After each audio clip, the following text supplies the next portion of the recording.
Welcome to the regularly scheduled January meeting of the Santa Barbara Airport Commission. I'd like to have a call to order and start off with a roll call. Mo, will you do us the honors? Sure. Good evening, Commissioners. Commissioner Miller. Here. Commissioner Reed is not here. Commissioner Arcuri. Here. Commissioner Maya. Here. Commissioner Grabner is Grabman is excused, and Vice Chair Glazier. Here. Chair Houghton. Here. And All we right. have a quorum. Thank you. Starting off, any changes to the agenda, Mr. Hastert? Chair Houghton, no changes to the agenda. Okay, moving forward then. So on the second item on our agenda, notices that on Wednesday, February 12, 2024 at 5 p.m., the Airport Commission Secretary duly posted this agenda on the bulletin board at Airport Administration. We all, as commissioners, wait to see that email from Mo to see what the agenda topics are. And the next section is public comment. Mo, as we discussed, I've already got 2 speaker slips. Are there any additional public comment speaker slips? Okay. Each speaker is allowed 3 minutes, and Mo will run a timer to make sure that we adhere to that, and I'll also keep track of that. I'm going to start off former Commissioner Paul Bowen on an airplane pull. Welcome. Thank you. Thank you. Former commissioner, yes. Current board of directors member, Alpha Resource Center, and also on the committee organizing the airplane pull, which is a charity benefit for Alpha Resource Center. So that's coming up March 2nd, I believe, and here to encourage you to form teams. I'm sure you'll be able to beat my team because I have several Down syndrome people and a couple autistic people on my team. So we're not exactly the fastest, but we're looking forward to seeing some involvement, hopefully by airport commissioners, certainly by airport staff, and want to thank our sponsors, Atlantic Aviation, Santa Barbara Airport, obviously, and of course, Alaska Airlines. So looking forward to it. You'll hear more about it as we get closer to the date. Thank you very much. Thank you, Mr. Bowen. And our next comment is from Charles Kolstad. Welcome. Thank you. It's a pleasure to be here this evening. My name is Charlie Kolstad. I'm an emeritus professor of environmental economics at UCSB in Stanford and live just north of Moore Mesa. And I would like to celebrate this holiday. This was exactly a year ago today that the mayor of Goleta wrote to the Santa Barbara City Council concerning a number of airport noise issues. This past summer, the Santa Barbara City Council officially replied that it would be setting up an airport noise working group made up of a variety of experts and stakeholders. I think everyone knows this. Personally, I think it's a very constructive outcome in response to noise concerns. I would ask the Commission and Director Hastert to update us on the status of the working group, including when we can expect it to be appointed and begin work. Thank you very much. Thank you, Mr. Kolstad. Appreciate it. Okay, let's see. We'll call on our city council members, but I do not see either council member Eric Friedman or council member Carrico this evening, so I assume... Councilmember Friedman did let me know that he was not able to attend tonight. Okay, thank you. Perhaps council member Carrico will join us shortly. If so, we'll get him back into the queue. Okay, the next item is number 5, commission matters. It's that time of year that we get to vote for chair and vice chair. It's the only time in the year of the commission that we get to be a little more political. So it's a very apolitical group, and I have to say I certainly have enjoyed leading this very esteemed group of commissioners. I think we've had a wonderful past year, and I'd like to see that continue. I'm especially grateful to my vice chair, Dan Glazier, who is definitely my right-hand man here. I should really say left hand, but somehow right hand sounds a little better. So I'm going to ask for a motion for chair and or vice chair. We could do these separately or we could do them together.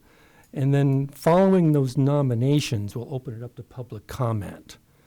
So commissioners, I'd like to have a motion to nominate a chair. So I'd like to nominate both you to continue as chair and Dan to continue as vice chair, kind of all in one package. Okay, thank you, Commissioner Arcuri.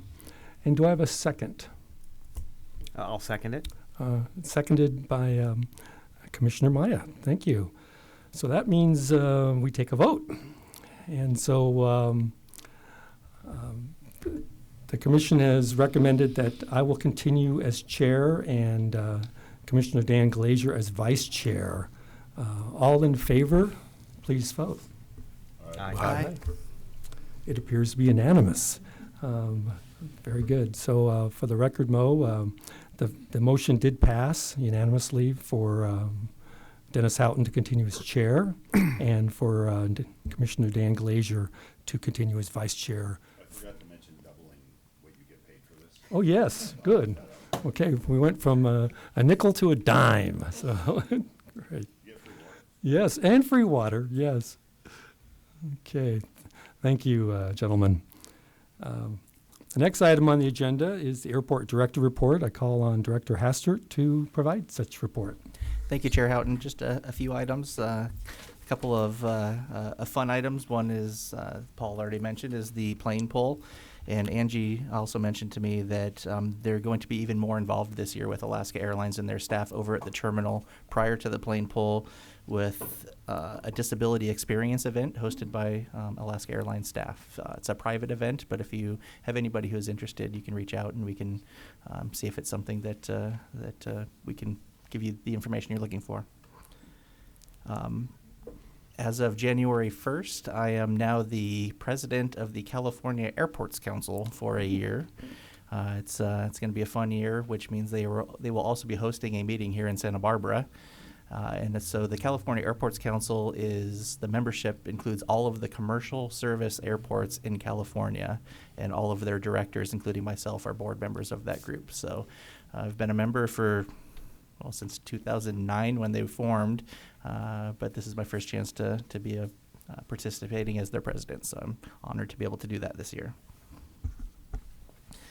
There's a little bit of changeover in city staff right now. As you are probably all aware, Rebecca Bjork retired at the end of last year. So we have an interim city administrator, Sarah Connect. She was our city attorney, still will be when they find a new person. And then I'm happy to say that the city attorney that you are used to dealing with here, Tava Ostringer, is our acting city attorney right now. So still representing the airport as well, but a little busier in her new role. Hopefully the recruitment for the new city administrator goes quickly, and I think they have some good candidates hopefully lined up for that.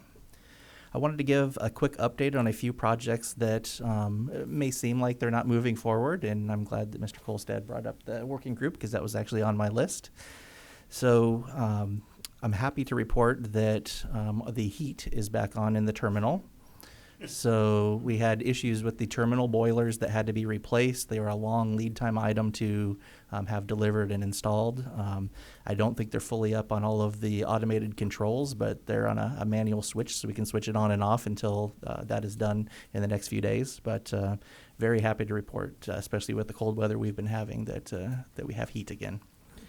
You may have seen some more activity on the South Side project with the parking lots. That's actually going very well.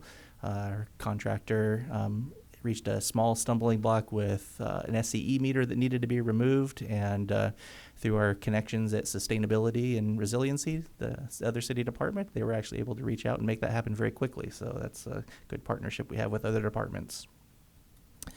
The FBO redevelopment, still nothing on the street yet, but we are actually getting very close. So we had a few little items to tie up, including the draft lease and facility condition assessment of the existing buildings, waiting for a little bit more information on that, and then we will be ready to put that out on the street and keep that process moving so we can really sign a long-term deal with FBOs to enable them to invest into the airport as they should be able to, and provide world-class facilities that Santa Barbara really deserves.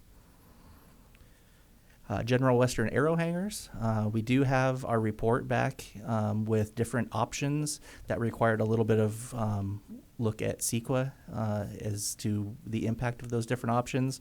I'll be meeting with the interim city administrator tomorrow to discuss how to bring that forward. So I'm very hopeful that you will start to see some action being taken to address those old facilities and what their ultimate and whether they're going to be there or not, or what the different options are. I'm definitely excited to look to do what we can to preserve them if possible. And last but not least, the noise working group. It's off to a slower takeoff than I had hoped. And I think that just has to do with the amount of collaboration that needs to happen for such a working group. The city and county, city of Goleta and county of Santa Barbara were very, very busy with their housing elements and a lot of other things towards the end of the year. And so trying to coordinate the working group went a little bit slower. And we definitely want to involve both the city of Goleta and the county of Santa Barbara in selection of the members that are representing neighborhoods in their respective communities. So in talking to one of the city planners at Goleta, they are definitely ready to hit the ground running again. And so I hope in the very near future we have some announcements to go forward with that. I'm not going to steal any thunder from one of our presenters today, but we do work with Campbell Hill, Kevin Shore, on our air service development, and he has been very successful in getting us some meetings with airlines to provide updates, existing carriers as well. And so it's always good to stay in touch with them, and happy that he is able to get those meetings because they don't always have the time to meet with every airport that they serve. I participated on a tourism summit today with Visit Santa Barbara. It was sat on a portion of that as a panel with Andrew Hansi from Delta Airlines. So they brought up their general manager of sales for Los Angeles to address that group, and very well received, and everybody was very happy to find out more information about their startup in June. Along with that, they had a researcher who presented some information, and part of that information was a passenger study that we partnered with Visit Santa Barbara to conduct. And so hopefully we will provide that information one way or the other, but hopefully we can get Visit Santa Barbara to come and do a presentation on that information to your commission. Two more things, sorry. Record number of passengers still. So if you look in the report tonight, we don't have December's numbers yet, but we're still showing that we're 4.5% above year-to-date last year, which was our record year. So I anticipate that once the final December numbers come in, we will have broken that record once again. And last but not least, March is looking to be a potential month to bring back some master plan information with alternatives. Unfortunately, with timing of things, I'm going to be asking Mo to reach out to you to find out if you're available potentially for a special meeting, because the timing with everything else going on around the consultant and other presentations we have to do doesn't align necessarily with our normal scheduled commission meetings. So I just wanted to put that out there before she reaches out so you know what that's about. And that's all I have for the director's report. That's quite a director's report. And on behalf of the members of the commission, a hearty congratulations on leading the California group of airports. I mean, I have this same feeling about my fellow commissioners. It's really neat to be appointed by the city council to be on the airport commission, but it's even more significant when your peers elect you to a position of leadership. Yeah. So I'm excited. It's noteworthy. So, okay, commissioners, any questions or clarifications on Director Hastert's report?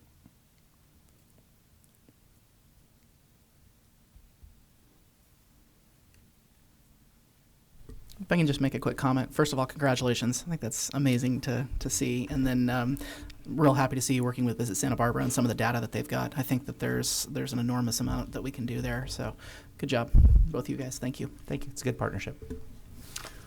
I guess I will just ask, and also congratulations. I was in the terminal on flight just this week, and the escalators appear to all be working. Has that been finally resolved? And for now, anyway. So thank you. I know there's always something that I'm missing, and so I'm happy to report that all 3 escalators and all of our elevators have all passed our state inspection, all certified, all working, new rollers on our main escalators that will hopefully get us another 10 years.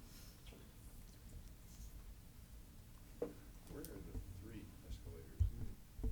Gate 5, and then the up and the down. What about United over there? Oh, 5, yeah. Commissioners, any additional comments, clarifications on Director Hastert's report? Okay, I think we'll move on to the consent calendar. And we have 4 items on the consent calendar this evening. We have the minutes from the last meeting, lease agreement amendment with Capella Partners, lease agreement with Nargan Fire and Safety, and last but not least, a lease agreement with Utility Tree Services, Inc.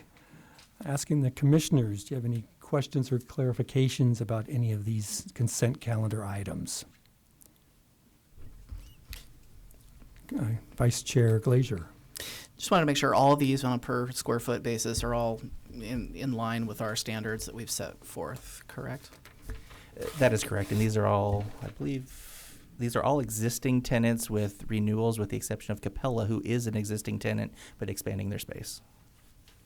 Thank you. Mo, have you received any speaker slips from the public to comment on the consent calendar? I have not. I would Okay. make a motion then to approve the consent calendar as presented. Thank you, Commissioner Miller, and do I have a second? Second. Thank you, Vice Chair Glazier. We will vote. All in favor? Aye. Aye. Aye. Appears to be unanimous. All in favor, 5. It did pass. The motion did pass. That is our only item for voting for the remainder of the meeting. Okay, so we're moving to the administrative reports. I'd like to call on Airport Director Hastert once again to introduce item 11. And the subject is the Airport Marketing and Communications Program update.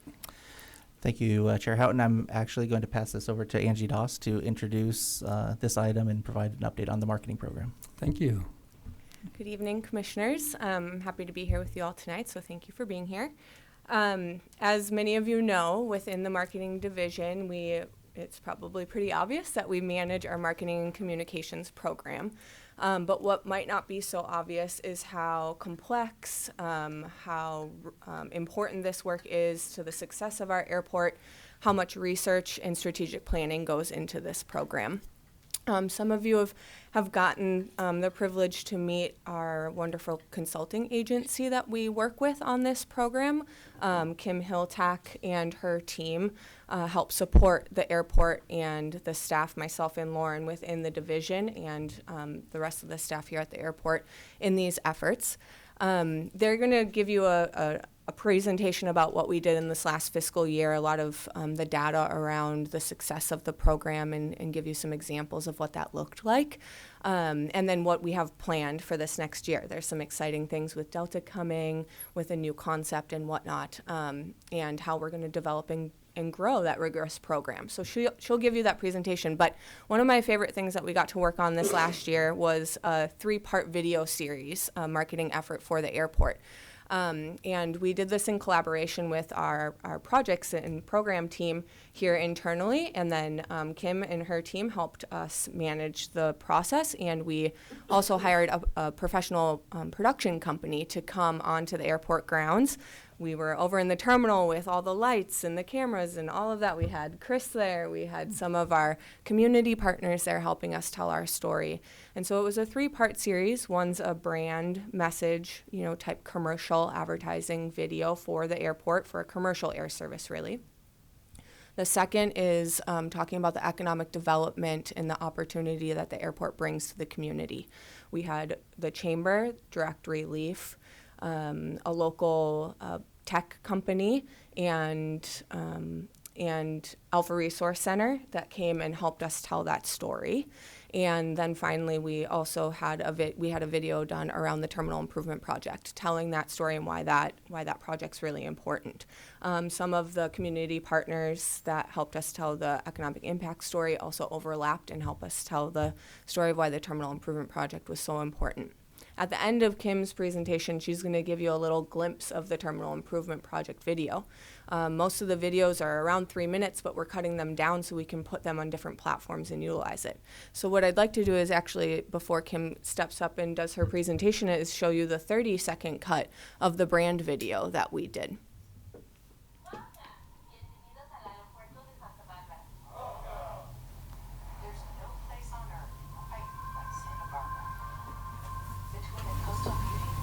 Sunny skies, the laid-back vibe, and the delightful details. It's a cherished home and a beloved destination. Santa Barbara's airport is a perfect reflection of what makes this town unique, offering a welcome departure for travelers coming and going. Skip the long drive and congested freeways. Enjoy quick, easy security, spacious gates, and comfortable waiting areas. And get where you're going. Lots of non-stops and connections to anywhere in the world. Just minutes to downtown Santa Barbara. Santa Barbara Airport is close to everything and a million miles away from big airport stress. You can see the difference in every face. Thank you for flying Santa Barbara Airport. See you soon. Santa Barbara Airport. Depart differently. So yeah, as I mentioned, that's a cut down version of that, and you'll start seeing, we actually already have pushed out our longer economic development video, and Kim can talk a little bit about that too, but we've pushed that out in different digital platforms. We'll be utilizing this within social media, website, all of that jazz. So look for that, and we're really proud of the videos, and I think it's going to be really helpful in this next year. So I'll hand it over to Kim. Right.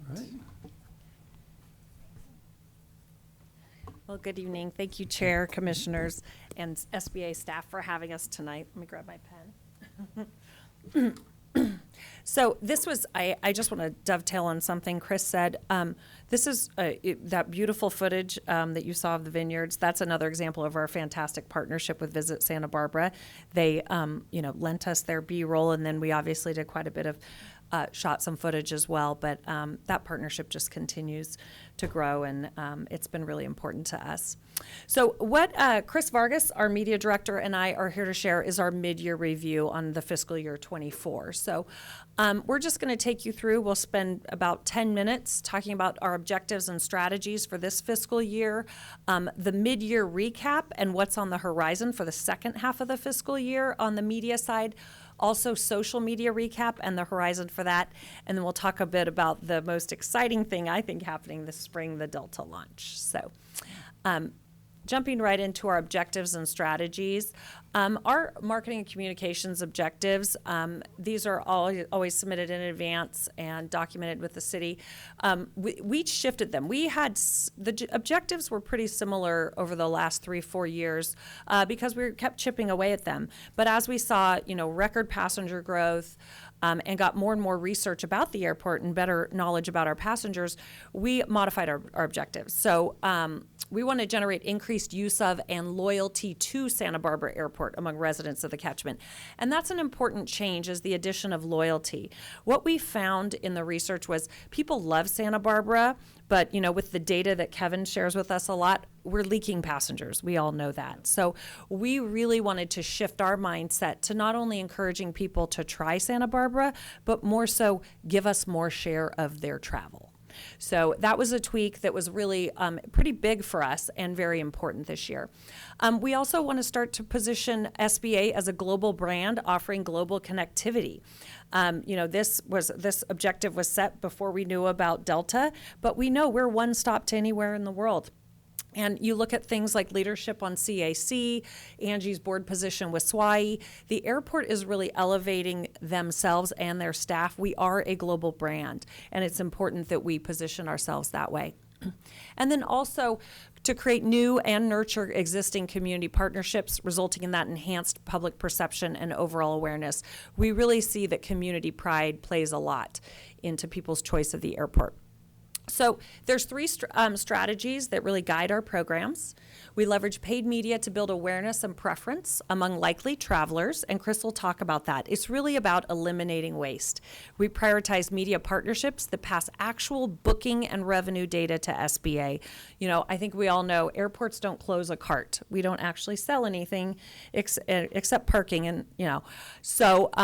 But we've found ways and built partnerships with our media vendors where we're getting information and we can tell you how much money we passed along to the airline partners. And that's really important for the conversations that Chris, Angie, and Kevin have with them.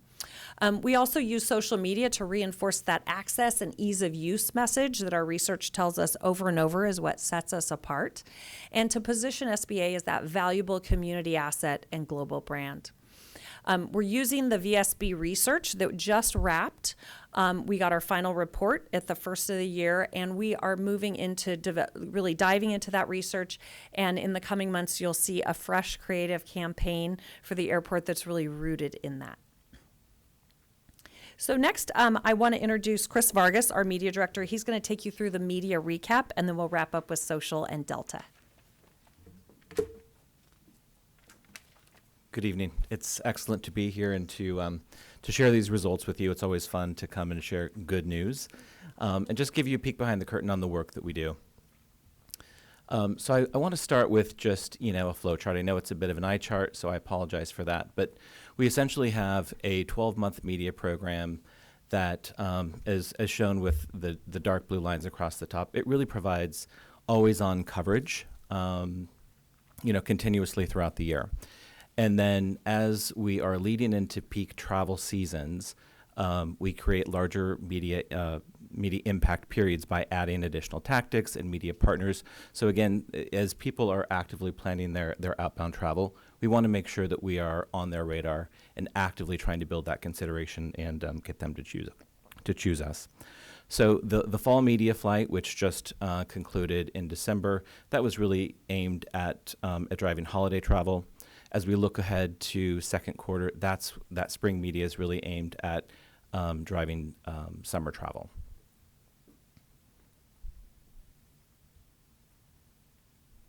So just a couple of highlights and observations before I get into each of the tactical deliveries.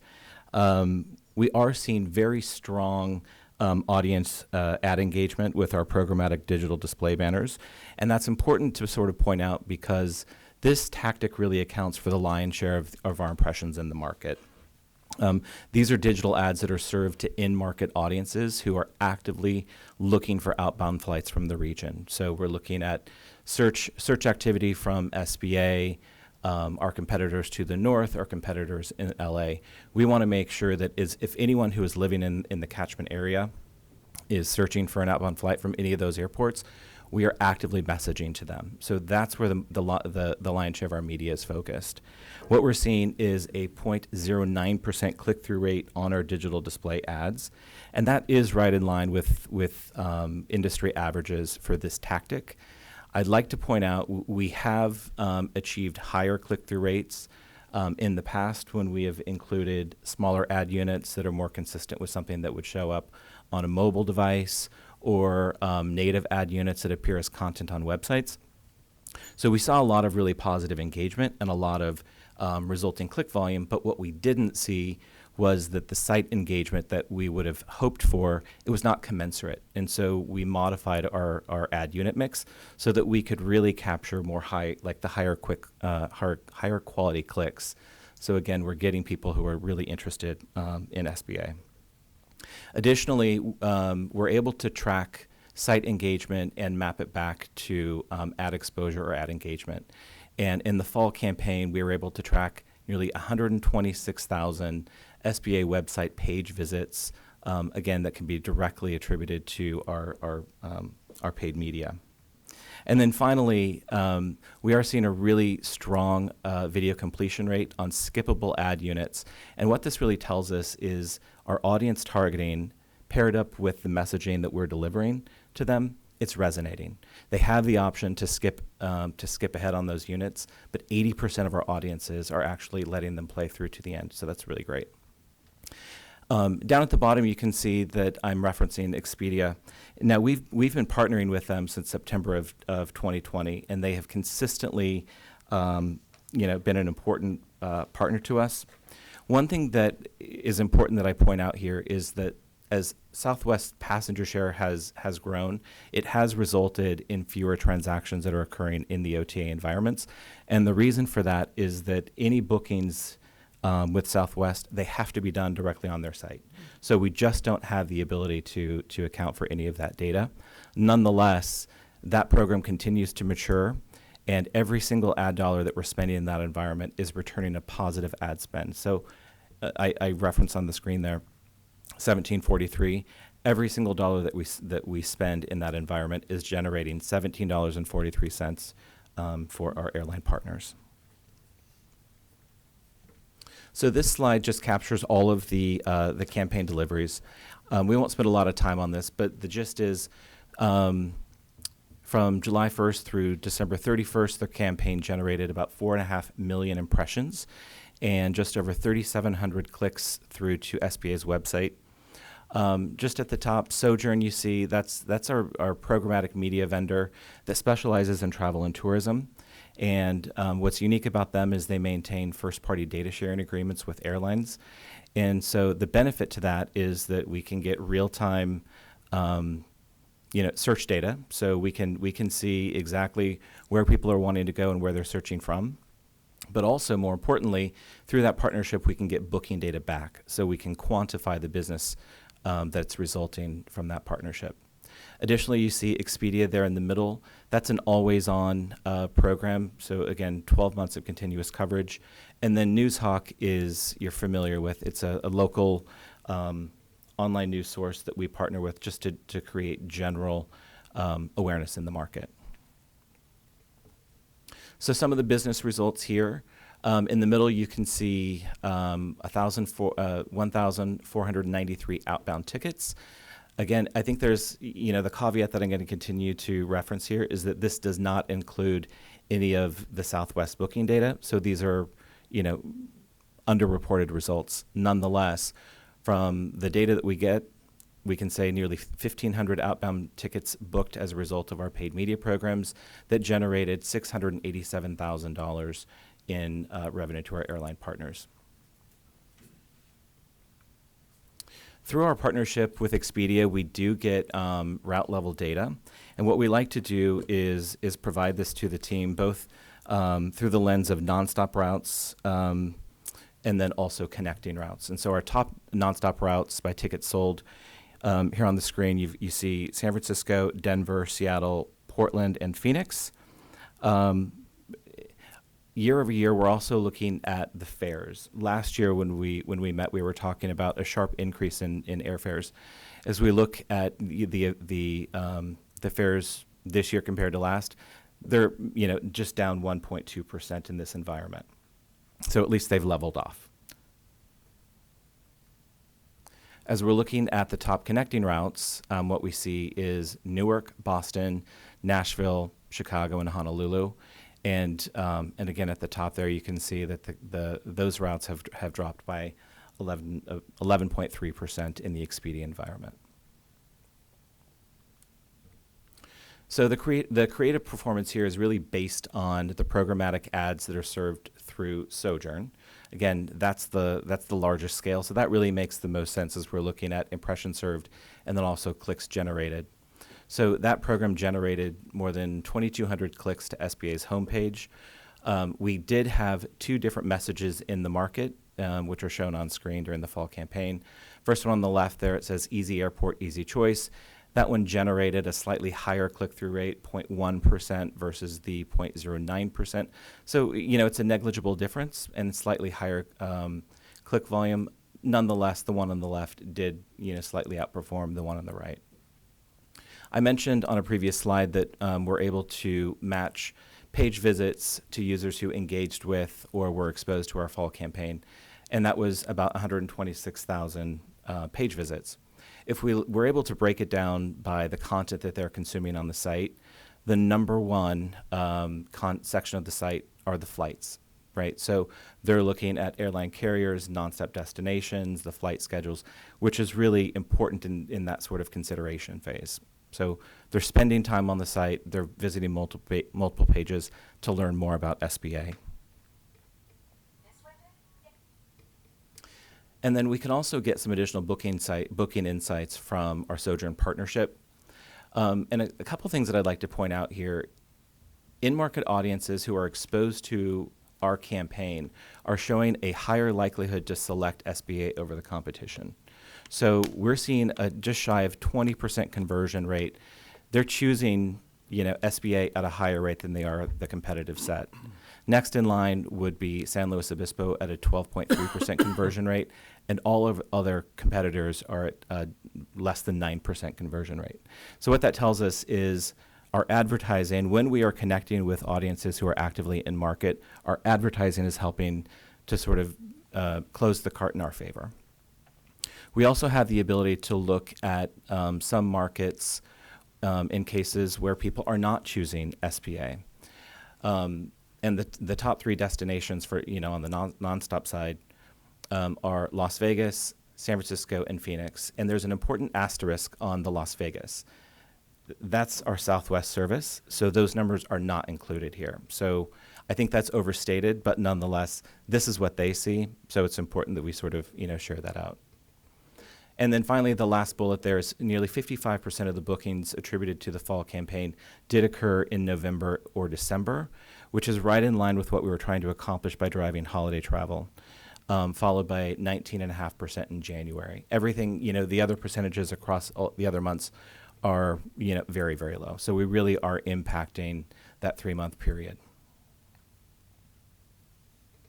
In addition to the digital media that we had in the market, we do have we have partnerships with a couple of local TV stations, KEYT here locally, and then also OEYT, so that we could expand our reach a bit north. That program was able to reach approximately 93% of adults 35-64 in the market, on average 18.5 times during that fall campaign. That frequency is high because in addition to our commercial spots, we also have weather promos that position us as a sponsor of their weather programming, and then we also have billboards that run that allow us a lot of flexibility to sort of talk about new routes or new carriers as they're coming into the market. We changed that messaging a lot there. So as we look ahead into the spring, we've got TV that's coming back into the market on April 1st, and that'll cover us through June 30th. Same thing with the bus sides. Then we have our digital display program launching at the end of April and covering us through June. And then our OTA partnerships are ongoing. So I'm going to invite Kim to come back up and take us through social.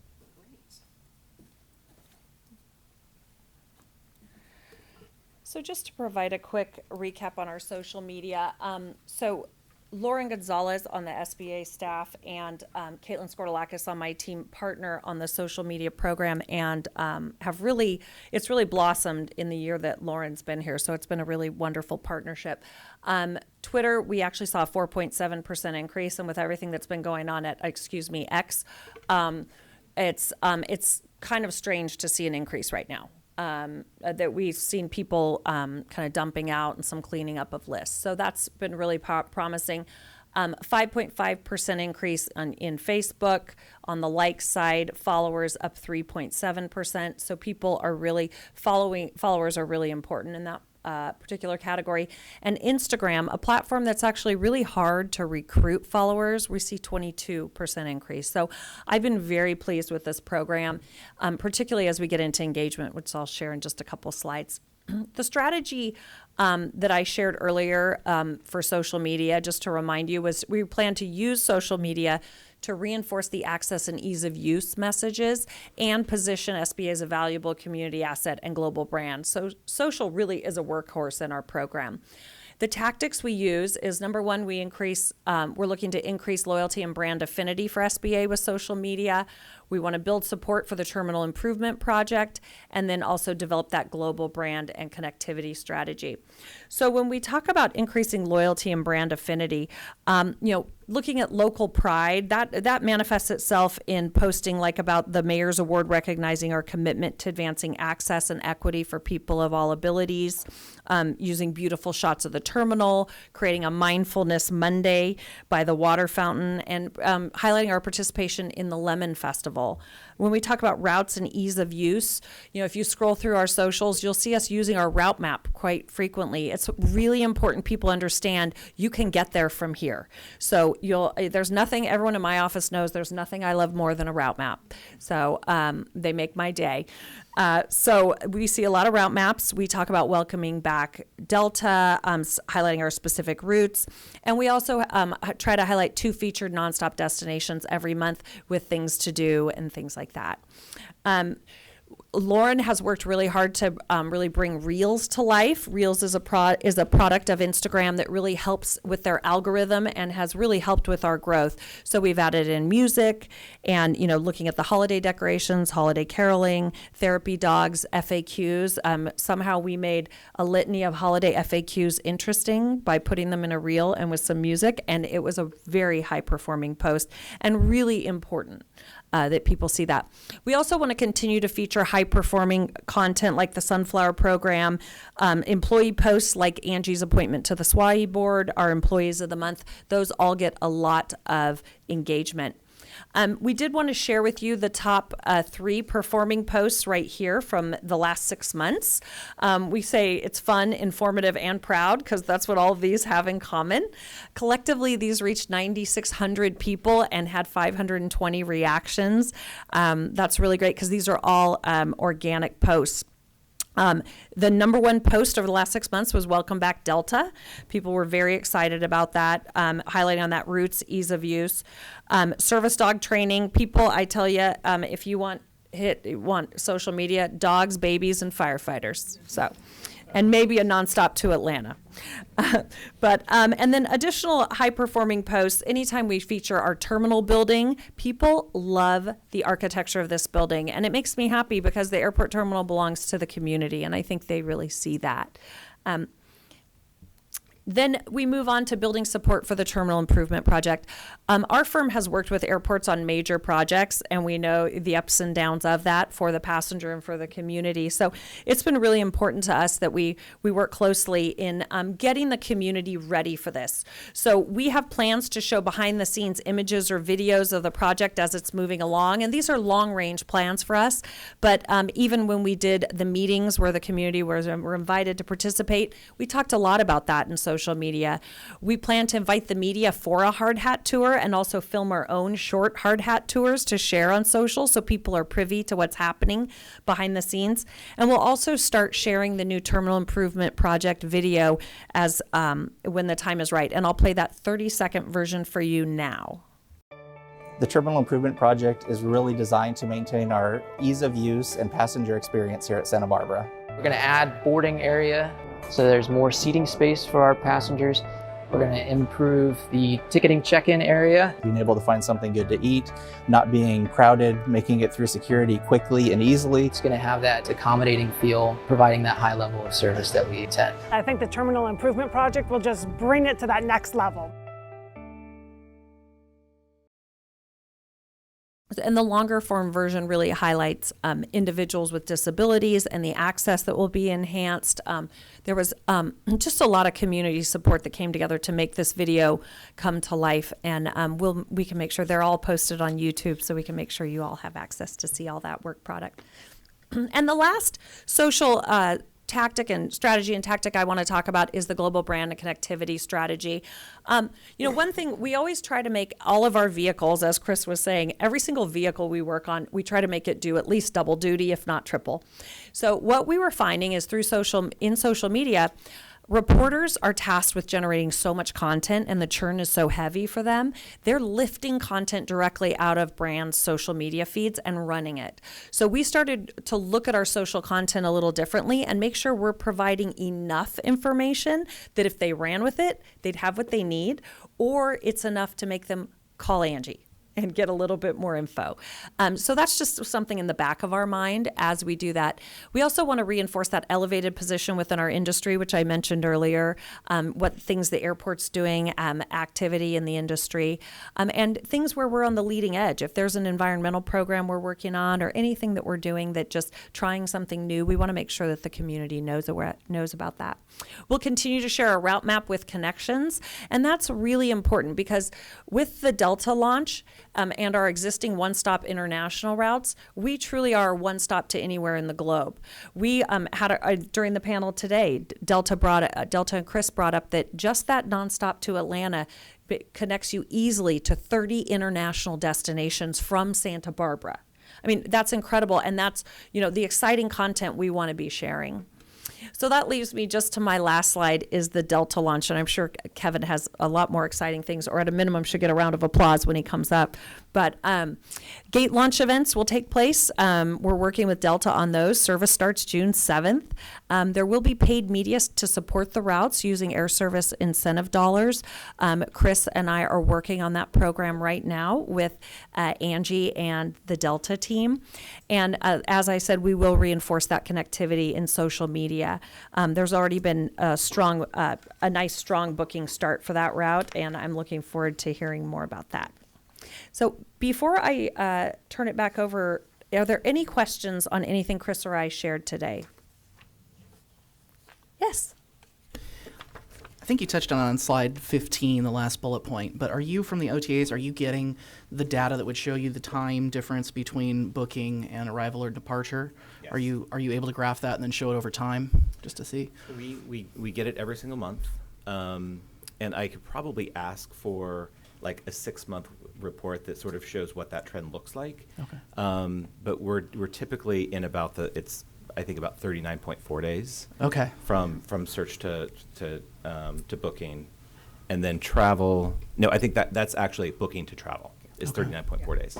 I think what we've seen with the hotels is that it tends to be 14 to 21 days for the hotels, and that's a lot of the drive markets and everything. But the question I guess what I would have then is, can you also graph prices? Do you get price of tickets for those timeframes? So I also get I get average fares every single month. Okay. Yeah. So I have to aggregate that on my own. Okay. Yeah. That's great. Yeah. Thank you. Commissioners, any additional questions, clarifications? Commissioner Miller? Yeah, a couple. It's great to see a thriving media marketing program. I'm curious, in your collective experience, how significant is an effective marketing program to airlines looking to bringing additional air service to our airport versus not? I mean, presumably travelers are going to fly. They're not going to take a train probably or drive. So it's kind of gets down to fly out of here or fly out of L.A. What's the sort of feedback mechanism on a good marketing program? It looks like you've got some great numbers that show, yes, there were sales out of here versus L.A., but when an airline comes to considering, bringing new routes here.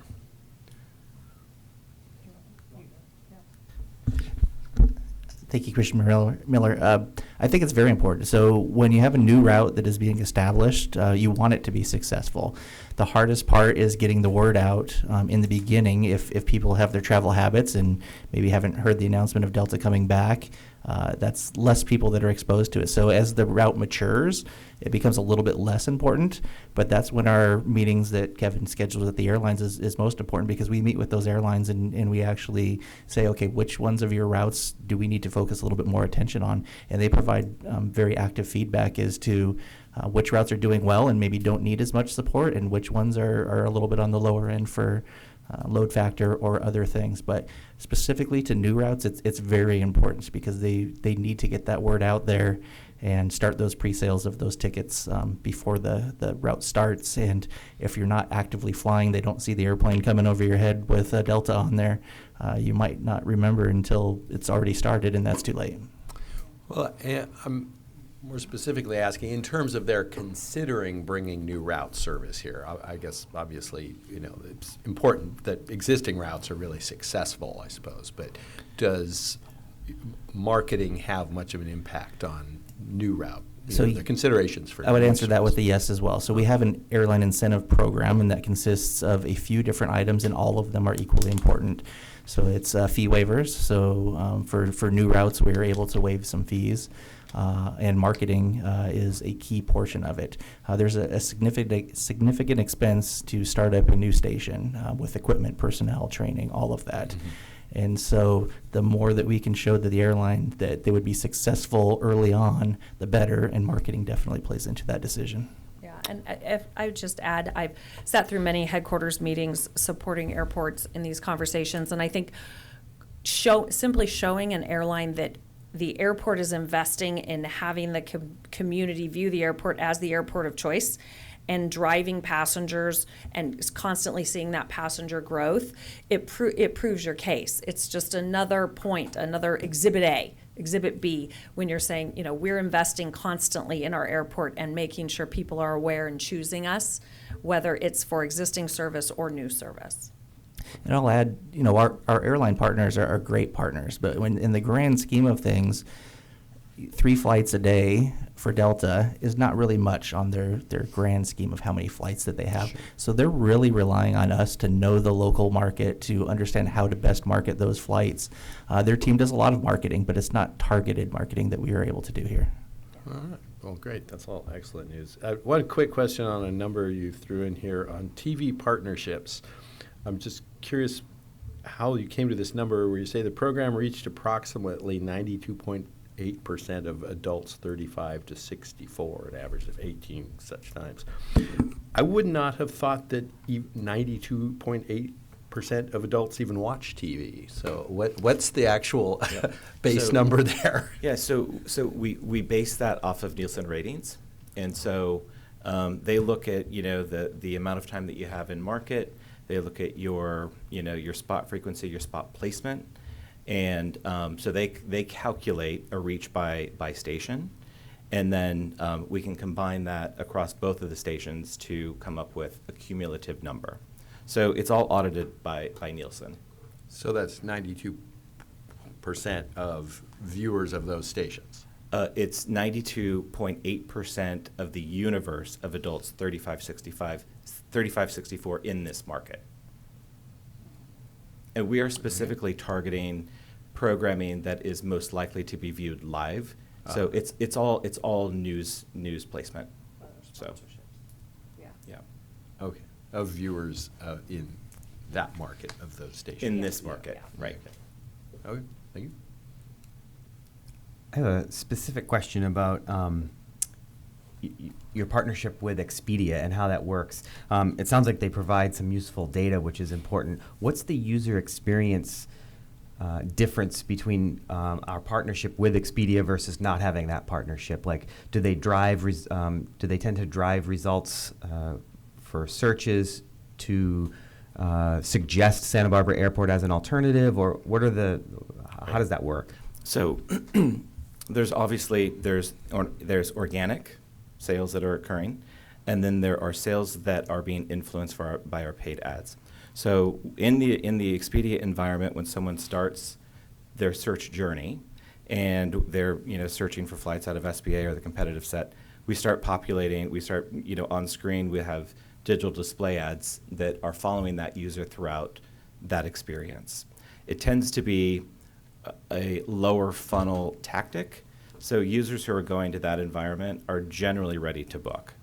And so, you know, we see a very strong conversion rate as a result of paying, you know, for that opportunity. Well, and when they click on that banner, they go to a custom landing page where it's populated for SBA. That's right. Yeah. Yeah. So it's a foregone conclusion. Your origination point is SBA, and you put in your destination, and then they also populate on that landing page all sorts of fare deals from all sorts of carriers from Santa Barbara. So I'm thinking about these travelers who might be routinely traveling from LA to Atlanta, let's say. They don't know about Delta yet. They just go to Expedia, they stick LAX ATL in, and they get their flight, and how would they know that Santa Barbara now offers this route? So we're working on a separate plan for that. But additionally, we geo-target all of our media to the Santa Barbara DMA. So regardless of a search inquiry, if a person is in this market and searching for a flight out of LAX or Burbank, we are delivering a competitive message to them to build that consideration. Yeah. So while those searches, that LAX search is loading, our banner pops up and they have the option to, wait a minute, I can get there from SBA. Okay, good, Yeah. good. And we're intentionally keeping them in that environment. We're not clicking them through to our website because, again, it is a lower funnel tactic. So we want to increase the likelihood of an immediate decision in that environment. So. Good. Commissioners, any comments? Well, I have one. Kim, you had me at dogs, babies, and firefighters. I would add that we need one more mammal, Okay. whales. Well, I may be the chair that is remembered because of whales. I have to say, I love marketing, and I think back in my career in pharmaceuticals and biotech, that some people thought I was absolutely crazy with some of my ideas, but they worked. And I have to say, not being from here, but if you were a local resident, you probably would have heard that we have just been designated a World Heritage Whale Area, World Whale Heritage Area. And so when I think about, well, what other city with an airport in the United States has such a thing? There are none. And the one city that may be considered convenient to an airport is Dana Point, which just received their designation before us, and Orange County is somewhat farther south, that airport. The rest are all international. wow. And I can also say, I would bet that we're the only airport that has glass jetways. And when you get off on gates 1, 2, or 3, and you're coming across that glass jetway, there's the University of California, Santa Barbara, with NOAA's Western Regional Headquarters there with 50 scientists working, and you see Santa Barbara Channel, and you see Santa Cruz Island, and that is the highest concentration of blue whales in the world. You need to tell people to do some whale watching from our Well, jetways. Well, this is what I'm saying, and I'm thinking timing is everything. I've already been on Angie on this and Chris, but it seems that we need to move quickly to incorporate some messaging about the Whale World Heritage Area. Let's, we're talking tomorrow, we have a more in-depth meeting, and one of those items is Angie and Caitlin have their social brainstorm for the second half of the year, and things like these accolades, these are the types of things we weave into the calendar. Yes. And I think there's also a lot of user-generated content you can request Right. people to share maybe things they've seen. Yeah. Yeah. And so, because timing is everything, I mean, when you think about Jean-Michel Cousteau's Ocean Future Society, the Santa Barbara Maritime Museum, the Santa Barbara Museum of Natural History, and Condor Express, the owner of Condor Express, Hiroko Benko, funded the development for us to get to this point. It was an amazing endeavor in this town, and it'd be a shame to put off any promotion for 3 or 4 months. Oh, yeah. And my contact at NOAA has said, Dennis, if the airport's interested, we'll make our image library available. And these are some of the most outstanding photographic images in the world of marine life. But we only need a few. I mean, it's an amazing point out there in the channel where we track such high numbers of whales. And I think we can have fun with it. And all advertising's got to be fun. Yeah. The crazy part of me is that on the Condor Express, we show a picture of a blue whale, and beneath that blue whale is a 737. They're the same length. Wow. And why can't we get Delta when they come back? Or if Southwest adds another flight to another city, let's have them up their livery to include the blue whale on the side. Let's be crazy about this. This is the stuff that will be memorable. In all of our careers, everyone will point back to, remember that Santa Barbara Airport promotion? So I really urge you, I'm pushing on this. This is what commissioners do. They push staff, they push partners, and raise something like this up so we can move a little quicker. And while we're promoting Delta, and I'm thinking about Mr. Kolstad's comments about noise, let's make sure that we find a way to message that Delta is bringing the Airbus A220-300. The only other airport of any significant size close to us getting the A220-300 is Burbank. It's huge to bring the A220 into this town. It will be a major advance in reducing noise, and we Yep. should have some fun with that. Absolutely. We were talking about that earlier today. Okay, but the digital display, we can move on imaging for both of those topics, next week. So I urge you to move forward on this. And I'd second Chair Houghton's sentiments about some messaging to the community that we are hearing their complaints about noise and that partnering, and we can take some credit for that. For Delta's bringing that quieter aircraft in here. I think we need to message on that because it's, if there's any downside or tarnish to our reputation, it's from the community members that are frustrated by noise. So I think some of our outreach, while it's good to make hard sales, it would be good to message on the fact that we hear them and we're working with Delta to bring quieter aircraft in. And Delta being the new kid on the block here, it's going to cause the other airlines to take a second look, and they may order that aircraft as well. So it's a good thing to do. Commissioner Curry. I feel very pedestrian in saying this, but maybe you should start wearing a fire hat too. Fireman, it doesn't compete with the whale thing. I can't do the same gusto with that, but if you just got a fireman hat from the fire department over there when you do your videos. Does that conclude your presentation, or did That we is kind of all- jump in the middle? That is all we have. Thank you so much. Thank you. Thank you. Appreciate it very much. Thank you. Okay, so the commissioners have weighed in here. Mo, have you received any public comment forms? Okay. Going, gone. The Okay. Kitten Alliance hasn't spoken or coverage. We're going to move on then, unless any members have any additional comments for discussion here. I think we're moving along. Okay, the next item, I'm going to call on Director Hastert again to introduce Airport Commercial Air Service Development Program update by Kevin Shore from Campbell Hill Aviation Group. I always feel good when I see Mr. Shore. I've had the opportunity to first meet him 8 years ago when I had this idea. I presented to former airport director that we really need to bring Southwest into this town, and that's where I first met Kevin, and it happened about 5 years after that, I guess. So. Thank you, Chair Houghton. He does listen to you. So, Yes. so I'd just like to thank Commissioner Miller for pointing out the tie between marketing and airline service. So it really is a team effort from staff here on the airport, our consultants with Hill Tech Marketing for the marketing, and Campbell Hill with our representative, Kevin Shore, to pull all of this together and make it all work. And so I was really excited to meet all of the team here as I started, and they do an excellent job. I've seen other airports that definitely are not nearly as successful as we are here, and a lot of that has to do with the team that's working on these projects. So with that, I'd like to introduce Kevin to come up and give his presentation on air service. Thank you.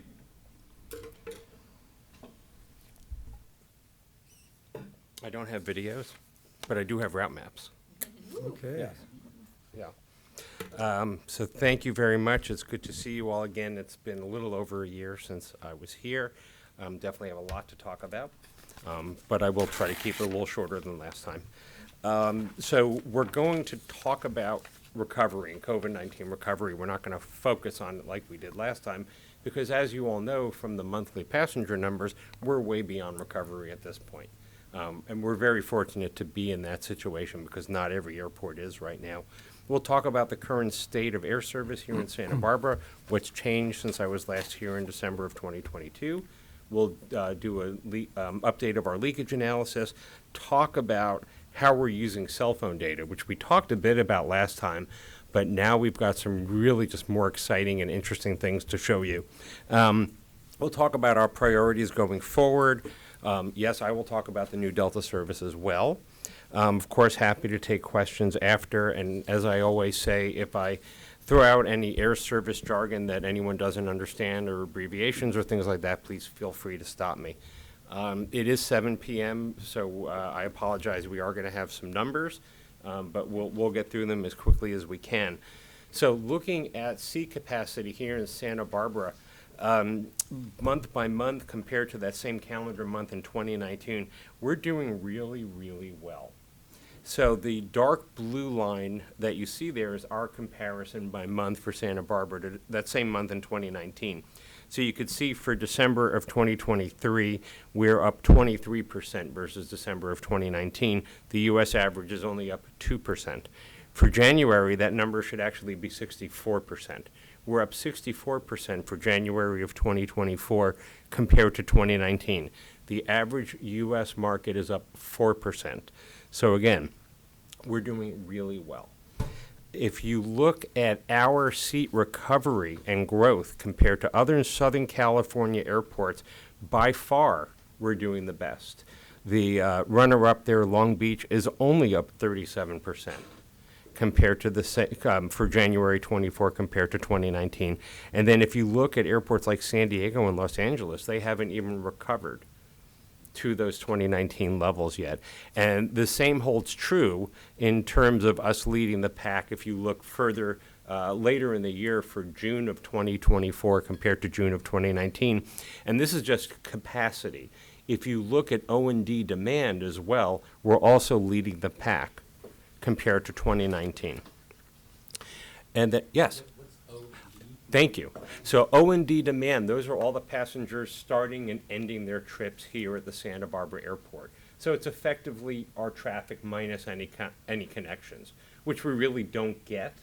But to look at things on an apples-to-apples comparison, we look at the same data for the other airports. So if you look at that O&D demand for all the Southern California airports, again, we have grown the fastest on a percentage basis for January 24 compared to January of 2019. So what's happening on the fare side? So again, these are average fares that we're looking at as reported by the DOT. The most recent data we have, which literally came out about a week ago, is for the third quarter of 2023. So we do have a little bit of a lag here. Our fares for the third quarter of 2023 compared to 2019 are only up 5%. The U.S. average is up 7%. So here you can see that impact of having Southwest Airlines now in the market. Airports like Long Beach and San Diego are up 23% or 17%. You could see Orange County is actually flat. They have the same average fares now for the third quarter of 2023 than they did in 2019. So again, this is really good to see. And as we know, fares did get a bit expensive after COVID, and we've seen those average fares start coming back down now. So if you look back at 2019, we had 7 airlines serving the airport. And when I did this slide last time, we only had 4 airlines on the right side. So this year in 2024, we'll have 5 airlines serving the airport. So we have fewer airlines serving Santa Barbara. Is this a good thing? Is this a bad thing? Hopefully, by the time I get through the presentation, I think we'll all agree that this is by far a good thing. Again, don't have to remind you, the most significant thing to happen in air service history in Santa Barbara was the entry of Southwest Airlines in April of 2021, when they started with 3 flights to Vegas, 1 to Oakland, 1 to Denver. In June of 2022, they started a single daily flight to Sacramento. And then our second Denver flight started in September of 2023. So we're seeing slow but steady growth from Southwest Airlines. We are now seeing lower fares in all of the markets that you see here, as well as over 100 other markets in North and Central America and the Caribbean where you can connect on Southwest Airlines. We see load factors continue to grow. We know, in fact, that Denver hit 90% at some point this summer. There was 90% full. And what we hear from Southwest is that they're pleased with how the market is maturing. And again, none of this could have happened without the community support that we have here, especially with Visit Santa Barbara. So looking at current air service, again, I'm an air service development consultant, so there's got to be at least a few route maps in my presentation. So here you could see current service. So right now we have 10 nonstop destinations. Again, that's without the 2 Delta destinations since they haven't started yet. We are down a few flights for January 24 compared to 2019, yet our capacity is up by so much. That just helps illustrate the fact that we have much larger aircraft serving the market right now. In fact, for the month of January 2024, the average aircraft size is 130 seats serving the market, which is drastically different than when I first started working with you all back in 2007, when we had mostly 30, 50, and 70-seat aircraft. So it's unbelievable how this all has changed over time. Again, just a quick reminder, American serving Dallas anywhere from 1 to 2 times a day with mainline equipment. They're A319 aircraft. They're serving Phoenix 3 to 4 times a day with a mix of those mainline aircraft and 70-seat RJs. Alaska is serving the Portland market 5 to 7 times a week. We'll be back to daily a couple of months from now with Portland with the 70-seat E-175. Some good news in Seattle. It's currently served by 1 mainline flight a day. But starting in April, we'll have a second flight flown with the E-175 with a mid-morning departure. So it'll be nice to have some more schedule flexibility with Alaska Airlines. United, we have 2 mainline aircraft to Denver, which could be an A319, A320, a 737. It seems to change by the day of the week and the time of the day. So with LA, we consistently have 2 70-seat RJs on the LA flight. San Francisco is 3 to 4 flights a day, mostly mainline now. So it's mostly Airbus and Boeing 737 aircraft to San Francisco. At most, we have 1 70-seater a day. So we're seeing much larger aircraft on that route, which we're very excited about. Again, with Southwest, we see 1 to 2 Denvers a day, depending on the season, depending on the day of the week. Vegas 2 to 3, 1 Oakland, 1 Sacramento. And again, our average aircraft size with Southwest is 150 to 160 seats, depending on which model 737 they're flying. And then again, we talked about Delta, which June 7th. We'll start with the 130-seat A220 with 2 flights to Salt Lake City and 1 to Atlanta. And I'll talk about that again a little bit later. What's really interesting to see is how the share of capacity in the market has changed since 2019.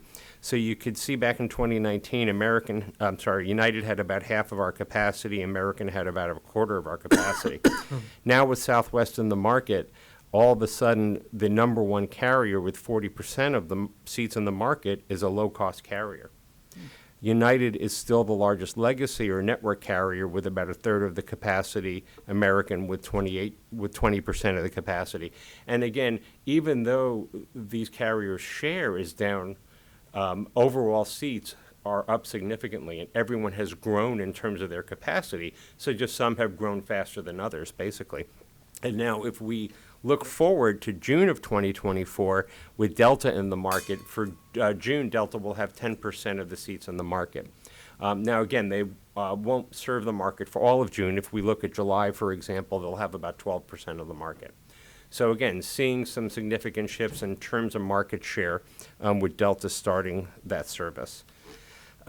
It's really fascinating. You know, I showed this slide last time I was here just to look at how the average aircraft size or aircraft gauge has changed over the past 20 years. In fact, just in the last decade, it's not only doubled, it's almost tripled. Now, if you go back to 2005, we were mostly turboprops and regional jets. In 2013, we started seeing our first mainline aircraft in the market, an Airbus or a 737. We started seeing some larger RJs. In 2015, we saw the last turboprop fly in the market, which I don't think was a sad day for many people, although I did love flying them in and out of here. And then in 2017, we started seeing more mainline. And then in 2021, with Southwest coming in, year over year, we saw a big jump in terms of our average aircraft size by about 21 seats or 30%. And then you could see how that continued to grow as Southwest added more flights and as the other airlines started using more mainline aircraft as well. So we've talked in the past about our leakage study. So we know that there's a lot of competition in the area for our passengers with other airports. And it's very important for us to understand what airports are people using and in what markets are they using other airports, and what markets are that we doing a better job of retaining those passengers. And with LAX down the road, we're never going to retain all of our passengers. It's just simply not going to happen. But what we can do is reduce that leakage slowly and surely over time with better service and, of course, with marketing, helping people understand what the options are here in Santa Barbara. So this is how we define the Santa Barbara catchment area, going 2 hours to the north, 1 hour to the south. In this area, we have 1.25 million people. But if I'm an airline network planner and I just look at my spreadsheets, it shows that the Santa Barbara MSA is much smaller than that. So again, really important for us to help the airline network planners understand that this is the area you can draw from with nonstop service. In this area, we also have a total household income of over $48 billion. Again, something else that really gets the network planners' attention.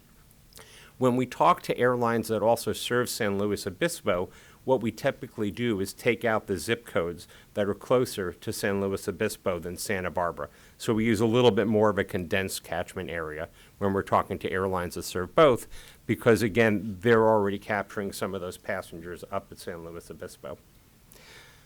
So one of the things that we're now able to see using cell phone data, for example, is where are people starting trips in the catchment area that are traveling out somewhere else, and for those passengers traveling in, where are they going to when they get to the area? What we know is that for the year ended second quarter 2023, there were 1.9 million passengers, domestic passengers, starting their trips in the service area. We know that there were 1.6 million passengers flying into the service area. We know that the dot size that you see there is relative to the density of bookings by zip code. And again, all of this analysis is done using cell phone data. We used to do this analysis using ticketing or booking data, but the cell phone data is unbelievably more accurate, and it's also available with only a 3 to 4 week lag time. And some of the carriers, such as the ULCCs like Spirit, Frontier, and Allegiant, the LCCs like JetBlue and like Southwest, didn't show up in the ticketing data. So we had sophisticated models that we developed to help model what that data looks like. With the cell phone data, we don't have to do that anymore. So our accuracy is so much better now. What we know in this area, of the originating passengers, 30% are using the Santa Barbara airport. We know 41% are using LA, 15% San Luis Obispo, 12% Burbank. What's even more interesting is if you look at the passengers traveling into the service area, 35% are using the Santa Barbara airport, which is really interesting to see that difference in inbound versus outbound passenger. And then in our inbound passengers, only 6% are using Burbank. So that's where you sort of see that 5% difference. Again, this is data the airlines don't have access to. So it's incumbent upon us to get in front of the airlines and help them understand what's really happening in the service area. So looking at this data in another way, in the markets where we don't have nonstop service, we now capture 24% of the passengers. In the markets where we do have nonstop service, we capture 46%. So we see a 22-point jump in our ability to capture passengers when we have nonstop service. Now, again, this is very important because A, the airlines don't have the data, and B, if they're thinking about nonstop service, they can now model what will happen if we start that nonstop service. What kind of shift should we see in passengers using the airport? Again, very powerful information. So real quickly, our top 15 domestic markets are shown here. So for the Bay Area, for example, for the year ended second quarter 2023, we had about 140,000 annual O&D passengers. So again, those are passengers starting or ending their trip here. About 140,000 using the Santa Barbara airport to get to the Bay Area. We had another 123,000 using other airports. So that total market size is actually about 263,000, or 359 passengers per day in each direction on average over the course of the year, traveling between our service area and the Bay Area, yet 47% are using other airports. So this gives us the ability to say to the airlines, hey, just based on this data alone, the market's actually twice as large as you think it is. If we scroll on down there to the Chicago market, which has been very interesting for us to look at. And again, these are some recent conversations that we've had with some airlines. As you can see here, about 32,000 annual O&D passengers are traveling between the service area and both Chicago airports. Another 80,000 are using other airports. So the market's nearly 3 times as big as it looks like on paper. We have about 155 passengers per day in each direction traveling between the service area and Chicago, 72% using other airports. And that 155 number is great because it's just about 1 mainline airplane a day. If everyone chooses to fly at the same time, of course, and fly on that airline. But again, just shows you how powerful this data is. Look at Salt Lake City. You can see the Salt Lake City market, 107 passengers per day each way, 79% using other airports. But if I'm an airline, I only see that 16,000 number. So again, this is going to be fascinating to see how does that number change with nonstop service. Leakage distribution. So about 62% of our domestic leakage goes to LAX. 21% technically goes to San Luis Obispo. But again, those are mostly passengers living closer to that airport. And in a lot of the markets where we both have nonstop service, you're just going to use probably that airport closest to you. Granted, there are still people who are going to drive from San Luis Obispo, drive right past this airport down to LAX to save $5 each way. And there's nothing we could do about that. If they choose to do that, that's their prerogative. But the fascinating thing here is if you look at that right pie chart there, that's showing the leakage distribution by carrier. So what you could see is that no one carrier is getting a majority of our leakage. American gets a little bit, United gets a little bit, Southwest, Delta. The important thing that this tells me, and this tells the airlines, is that if any of these airlines start service here, it will not have a significant impact on their service at other airports. Again, very important to be able to show this to the airlines.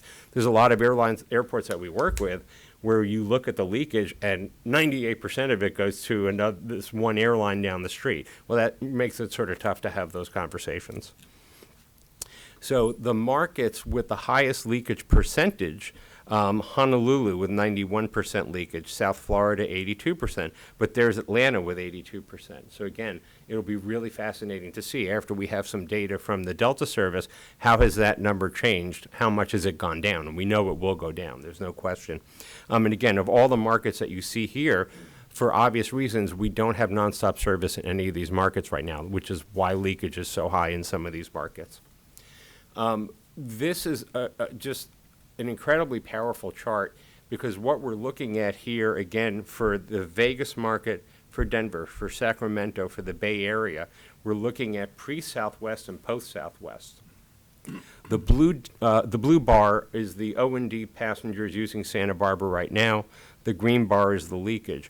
Overall, we know that leakage is down or at least steady in all of the markets, especially the Bay Area and Las Vegas. We see significant growth in the Las Vegas and Sacramento O&D using the Santa Barbara Airport, which makes sense because back in 2019, we only had Condor serving those markets. So we've seen huge growth in the O&D passengers traveling from the Santa Barbara Airport to Vegas and Sacramento.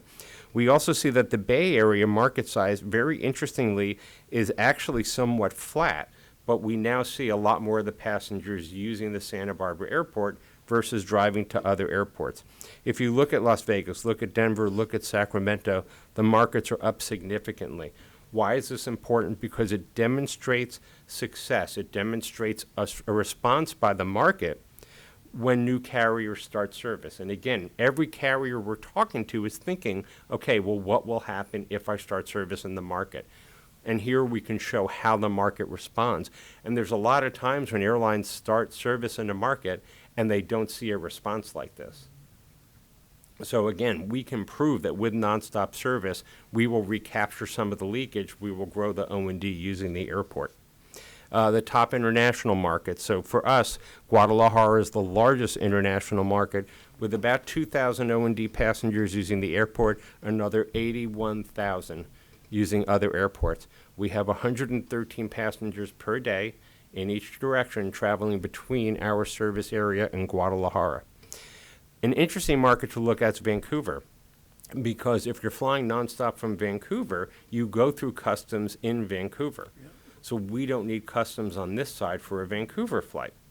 So we have about 5,000 passengers currently using the Santa Barbara Airport to travel to and from Vancouver, another 20,000 using other airports. That market's on average throughout the course of the year 35 passengers per day each way, exactly half of a 70-seat RJ. Very nice when it works out that way. So we're leaking about 80% of those passengers. So again, this becomes a really interesting market because we don't have to have customs here to clear the plane. On the international side, again, about 88% of our passengers traveling in international markets are driving to LAX.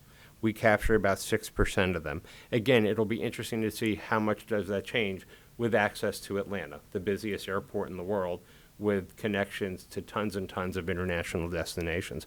And again, on the carrier side, the international leakage is even more fragmented to a whole bunch of carriers. So again, if an international carrier starts service here, it won't impact what they're getting at LAX. So we're going to talk real quickly about our Mobalytics analysis. And Mobalytics is the term that we use for our cell phone data. So again, this is a chart that I showed last time. We're looking at the household locations of the passengers originating here at the airport. 75% are coming from the Santa Barbara, Santa Maria, San Luis Obispo DMA. Not all that surprising, but we do see about 25% coming from the Los Angeles DMA, which extends up to about Thousand Oaks. So it's really interesting to see that there is a significant population choosing to drive north to get nonstop service here. And I think I told this story last time possibly, but I was getting my car at the Hertz counter here, and I heard the person in front of me telling the Hertz agent that they were going to their office in Thousand Oaks, and a number of people said to them, fly to Santa Barbara and drive down. It's so much easier, which I thought was really interesting. I had a lot of other questions for him, but he looked like he was in a rush. So again, the great thing about the cell phone data, again, there's little lag time, usually just a few weeks. And again, during COVID, when no one had any idea what was really happening, we could turn to the cell phone data to see what was happening at our client airports, which was incredibly powerful, and the airlines were gobbling it up because they don't have access to this data. Some have access to it now, but are not using it as robustly as some of us are. And again, we get this data because our data providers ping apps on over 100 million devices in the United States. I know it sounds really super creepy, but it's giving us access to such amazing data. And we can also get the same data for some international countries. We could see data like this in Mexico and in Canada, and it's a lot more common in those countries to not use the closest airport. In fact, a lot of people who are traveling north from Mexico take buses. So we can capture that in the cell phone data also. One of our cell phone data providers also matches the data to Experian credit card data, so we don't get your credit card numbers, but we do get high-level demographics. So we know, for example, 37% of our passengers come from a household with an average income greater than $125,000, which is significantly higher than 25% for the U.S. average. And then you could see broken down by income band there, we have a much higher percentage of our passengers coming from those higher income bands than the U.S. average. Again, this is the kind of data that the airlines eat up and only helps us make our case. So we're going to look at a little more cell phone data in a minute, but I just want to cover real quickly our air service priorities. And again, you can see those listed in the right there. So the number one priority for any airport and its air service development program is basically to keep what we have. That is the lowest hanging fruit. We have to make sure the current service that we have is successful. The only way to do that is to get butts in seats and make sure people are paying good fares to do it. If we don't keep the current service, the airlines are short on planes, they're short on pilots, they'll take the aircraft and go elsewhere. And that's the last thing that we want to see happen. And again, we've been very fortunate here that we've done a great job of keeping our service successful. The second goal is to increase frequencies in select markets. Again, we want when Portland gets up to daily, back up to daily, to keep it at daily. Keep that second Seattle. We want to get back the third flight to Denver on United. We want that second and third flight on Southwest to Oakland. We want to keep that DFW flight year-round, the second DFW flight, and hopefully at some point maybe get back the fourth and fifth San Francisco flights so people have some more schedule flexibility. And these are the things that when we talk to the airlines, these are the messages that we're sending them as well. Again, ensure the success for the new Delta service, and as we've heard so much about it tonight. We know that Kim and her team, working with Angie and Lauren, are going to do an amazing job marketing this new service. And we're all very, very excited about it. So again, starting June 7th, make sure everyone goes out and buys lots and lots of tickets on that new service. And not only does it have to do well in the summer, more importantly, we have to make sure it does well in the fall and the winter. It's easy to fill airplanes in the summer. It's not as easy to fill airplanes in November and January. The Chicago service. So again, we're talking to multiple airlines about Chicago service every opportunity we have. We know that the Chicago service will perform well if it's brought back, with a good schedule that doesn't include a red-eye, as well as a mainline airplane and not an RJ. And the airlines acknowledge this, and between us, we think that it's an it's a when, not an if. But again, no other news to share on that right now. But other markets that we're curious about, we're looking at, we're researching, we're talking to airlines about Vancouver, San Jose, San Diego, are a few that we've had some recent discussions about. But again, no timeline on when those are happening. So how do we do this? Well, we talk to airlines every opportunity we have. And those include incumbent and new airlines. In the top left there, you could see a group of the team, including Kathy Janega Dykes from Visit Santa Barbara at the United headquarters, and then the similar picture in the bottom right of the team at the Southwest headquarters. So we do this with headquarter meetings, meeting with the network planning staff for 60 to 90 minutes, talking about the market. We do this with meetings at airport speed dating conferences, which we do 3 to 4 times a year, where we have 20 minutes to meet with airline network planners. We do virtual check-ins with them on Teams whenever we can, and emails and any other communication possible to stay in front of the network planning teams and make sure that they keep Santa Barbara top of mind. So we talked about cell phone data a bit, and again, we're using cell phone data wherever we can to enhance our business cases with the airlines.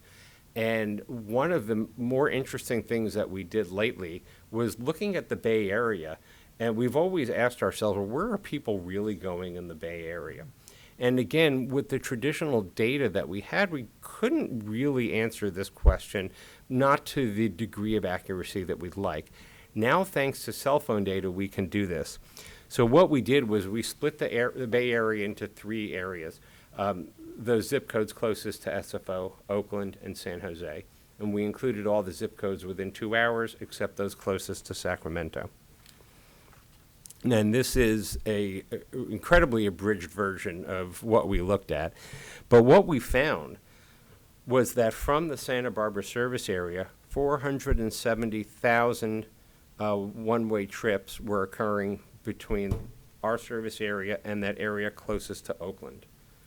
320,000 between our service area, that area closest to San Francisco, 468,000 between our service area, that area closest to San Jose. That's equivalent to about 650 passengers per day in each direction, traveling between our service area and that area closest to San Jose. Numbers we never had access to before. We put this in front of an airline, and you could see the light bulbs go off. Oh. This is the same kind of analysis that we did for Sacramento. We showed this to Southwest. Sacramento was announced 3 months later, and we did a similar analysis for San Diego. So you could see we have on average about 650 passengers per day each way to the area closest to Oakland, the area closest to San Jose. About 440 passengers per day each way between our service area and that area closest to San Francisco. It's interesting to take note that San Francisco is the airport we have the most service to. Yet the least amount of people are going to that part of the Bay Area. So again, to look at this in other terms, only 26% of the people traveling between our service area and the Bay Area, only 26% are going to that area closest to San Francisco. Again, these are based on cell phones. Some of the people are flying, some are driving, some are taking a bus, some could be using a scooter. All we know is that they need to go between here and that area. 37% going to the area closest to Oakland, 37% going to the area closest to San Jose. 69% of our capacity is to SFO, 31% of our capacity is to Oakland, 0 is to San Jose. By far one of the most compelling analyses that we've done with cell phone data. And again, put it in front of an airline and you can see the wheel starting to turn. So we don't know if anything's going to happen anytime soon, but it was definitely data they've never seen before. And I mean, it seemed to me like they were hanging on every word. And we, again, did a similar analysis for San Diego as well. There's a lot of other work we do with cell phone data. There's more we can share. At some point, we'll look at other markets. Again, this just helps the business case and makes it much stronger than we've ever been able to before. Talking about the Delta service before I wrap up here. So here you could see the map of all the potential connecting markets over Atlanta. Now again, these aren't schedule specific, but these are all the potential places you could connect in one connection over the Atlanta airport, depending on the schedule. And as you see in the bottom left there, the schedule is about as good as it could be for nonstop service from Santa Barbara to Atlanta. A 7:30 flight from here in the morning. So again, it's in the morning, it's not the crack of dawn, but gets you to Atlanta in time to connect anywhere up and down the eastern United States, hit almost all of their European markets, connect to Latin America, Africa, Middle East, deep South America even. And again, you look at the flight in the opposite direction, leaves Atlanta at 7:30 at night, gets here at 9 p.m. It couldn't be better timed. And we know that Delta was quite purposeful in designing a schedule that they know would work. And the same with Salt Lake City. Again, Salt Lake City, we have that 0600 flight, so you could start your day heading east on the early side, get to the East Coast, get anywhere else in anywhere from the Rockies to the east, get to Cancun, get to Europe as well. And again, keep in mind between Atlanta and Salt Lake City, you have Delta and you have all the SkyTeam partners. So connecting to Aeromexico, KLM, Air France, Virgin Atlantic, a number of different airlines that you can connect to all on one seamless ticket. Again, a great schedule for Salt Lake City as well. And the best part, and we've talked about the A220, again, 130-seat jet. They'll be using the A220-300 series here, which is also used by airlines like JetBlue and Breeze. These are perfect for markets that need more capacity than your typical regional jet. It has composite design and modern engines, again, that result in much less fuel burn, lower maintenance costs, and for the passenger, this plane has really large windows. So if you think of some of the RJs you might fly on recently, where you have to scoot down like that to be able to see out the window, this plane has really big windows. It has the same overhead bins that you see on a narrow-body Airbus or 737.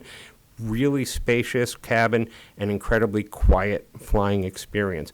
And if you look at the seat map in the bottom right there, the most important part, only 20% of the seats in economy are middle seats, which you will be very tough to find on an airplane of this size flying in the United States right now.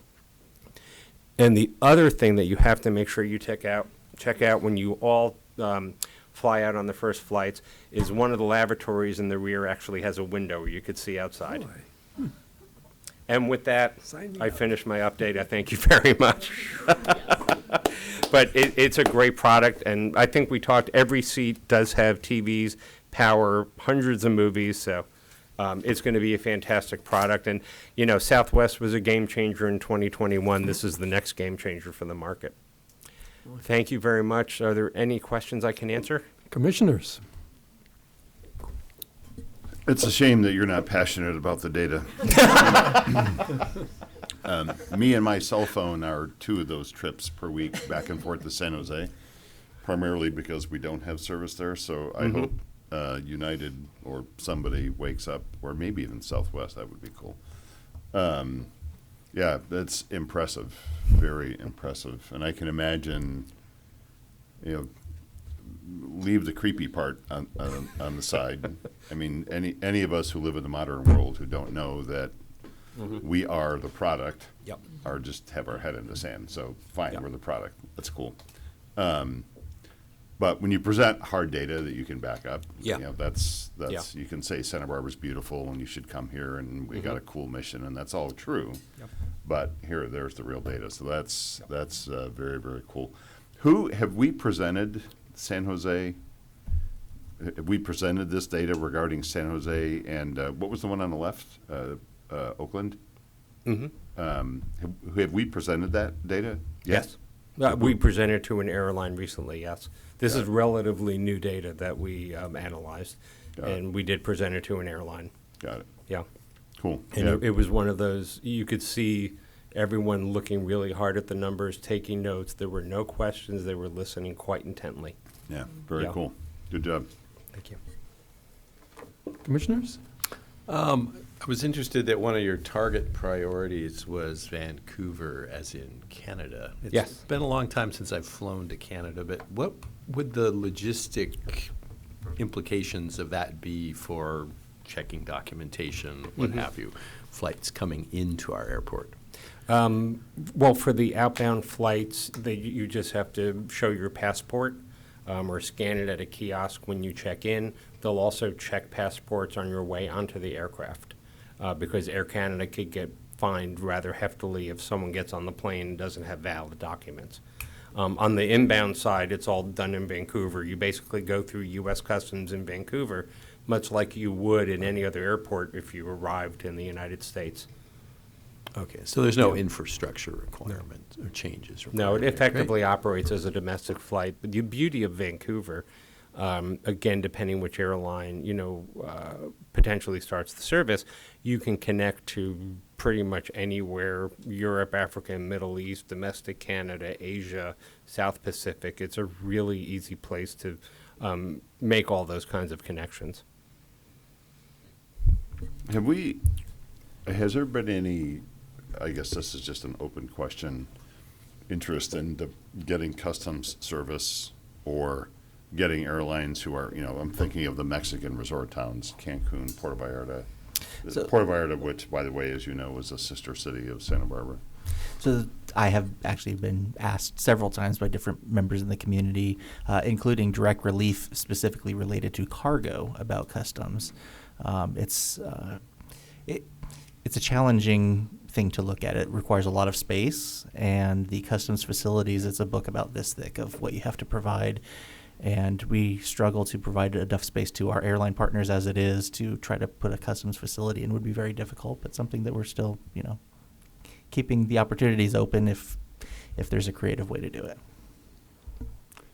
Okay. Any additional comments by commissioners? I have one comment just for staff because consultants like Campbell Hill need additional data from us, but we should include information on Vandenberg Space Force Base. How many people are flying into Santa Barbara and then going to Vandenberg?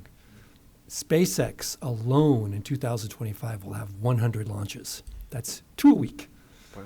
So there's a lot of personnel and a lot of contractors and a lot of companies that have ride shares on those flights. And I think we want to capture that. And the other thing I think the airlines should be made aware as our 101 construction begins to be complete around 2025, that people from Thousand Oaks and Camarillo, Fillmore, Santa Paula will find it much easier to get to Santa Barbara. The worst is over. It's improving daily now. But that's going to really change the commute pattern for people to use our airport. Big Chair Houghton. And if I might add, we do mention Vandenberg quite a bit in our presentations, and then also encouraging the airlines, not for the SpaceX portion of it, but for the military.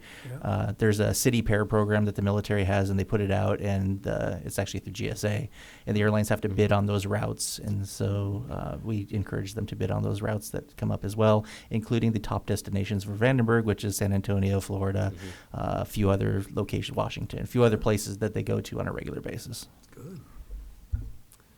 Okay, any other additional questions from the commissioners?